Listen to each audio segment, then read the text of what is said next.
Bismillahirrahmanirrahim. Assalamualaikum warahmatullahi wabarakatuh. Selamat pagi begini buat anak-anakku kelas 11 elektronik SMK Muhammadiyah Karangpucung. Baik, sebelum Pak Adung memulai pelajaran yang sekarang, Pak Adung mengingatkan kembali kepada anak-anakku bahwasanya ketika kita keluar rumah jangan lupa menggunakan masker dengan baik dan benar. Oke? Ya.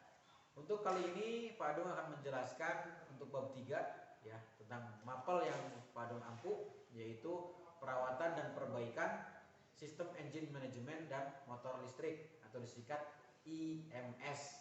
EMS ya. EMS boleh, IMS juga boleh ya. Untuk bab 3 ini Pak Adung akan nanti sedikit menjelaskan tentang yaitu sistem pendingin ya. Kalian sudah tahu radiator ya. Radiator itu adalah alat untuk mendinginkan sistem mesin yang ada di mobil atau motor. Oke. Ya, lanjut ya. Bab 3 sistem pendingin. Oke.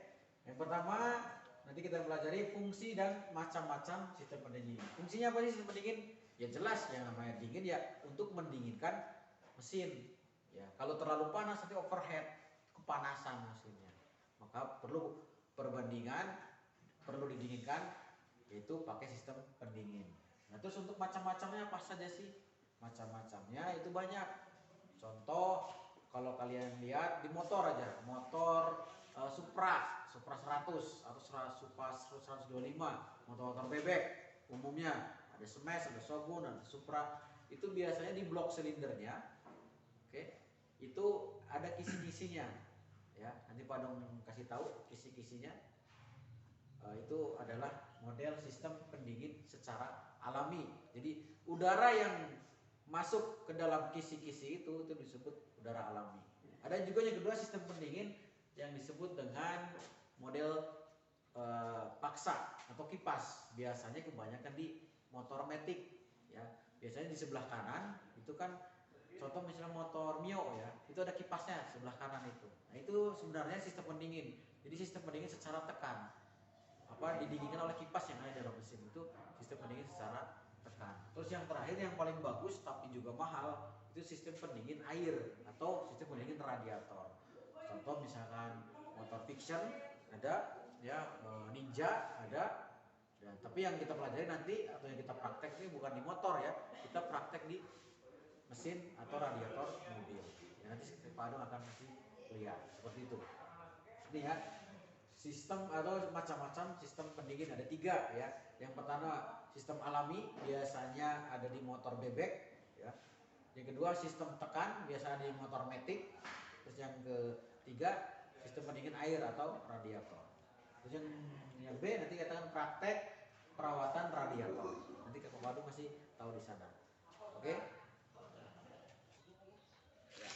Oke, Pak Adung lanjutkan. Ini ada model atau macam-macam sistem pendingin di motor. Ini kebetulan alhamdulillah terima kasih kelas 10 autotronik. Ini kelas 10 autotronik. Kelihatan? Ya, kelihatan. Ini macam-macam sistem pendingin yang ada di sepeda motor ya. Yang pertama yang model klasik itu biasanya di bebek. Ini yang kita pakai motor Jupiter. Bisa terlihat di sini Pak saya. Ini di blok silinder ya. Dia ada sirip-siripnya seperti ini ya. Ini kisi-kisi seperti ini. Paling kelihatan di motor laki-laki, motor Mega Pro itu atau Versa juga ada kisi-kisi seperti ini.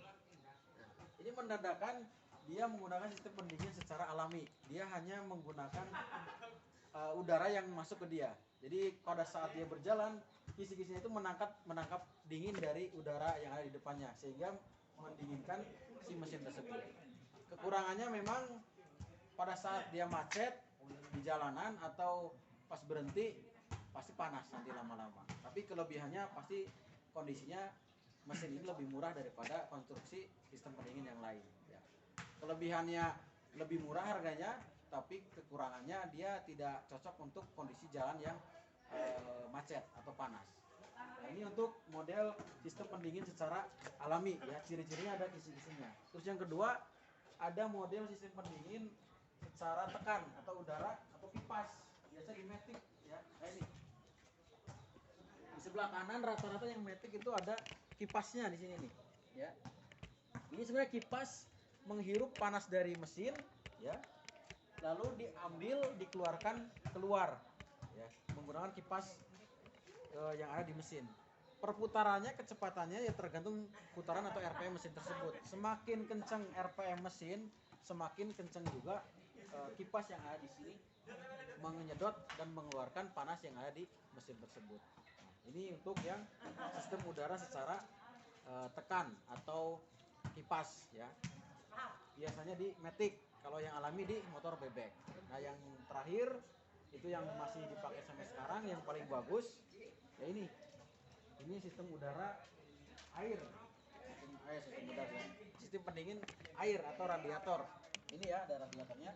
Kita contoh gunakan motor MX, ya. Ini ada radiatornya, ada kisi-kisinya di sini, ya. Bisa dilihat ya Pak. Nah ini ya radiatornya. Ya ini namanya kisi-kisi atau sayap. Dia kerjanya atau tugasnya menangkap udara yang ada di depannya, lalu ditangkap oleh kisi-kisi ini, dan di dalamnya ada air radiatornya, sehingga dia menjadi dingin dan airnya mengalir di blok silinder dan dia mendinginkan mesin tersebut. Kelebihan dan kekurangannya kebalikan dari motor yang bebek ini, ya. Kelebihannya ini pendinginannya bagus, merata, ya nggak cepet panas, tapi ya kekurangannya pasti harganya lebih mahal, seperti itu. Dan sebenarnya ada satu lagi, contoh misalkan motor FU, ya, Satria FU itu seperti ada kisi-kisi juga seperti radiator, dan itu sebenarnya bukan radiator, itu adalah kisi-kisi untuk mendinginkan oli yang ada di karter atau penampung oli. Ya, jadi yang didinginkan itu oli mesin, bukan menggunakan air seperti radiator pada umumnya seperti di sini. Nah, itu contoh macam-macam sistem pendingin yang ada di sepeda motor, ya. Satu, sistem pendingin alami, ya, yang ini. Yang kedua, sistem tekan, dan yang ketiga sistem air atau radiator. Oke, itu macam-macamnya. Panas. Balikin lagi.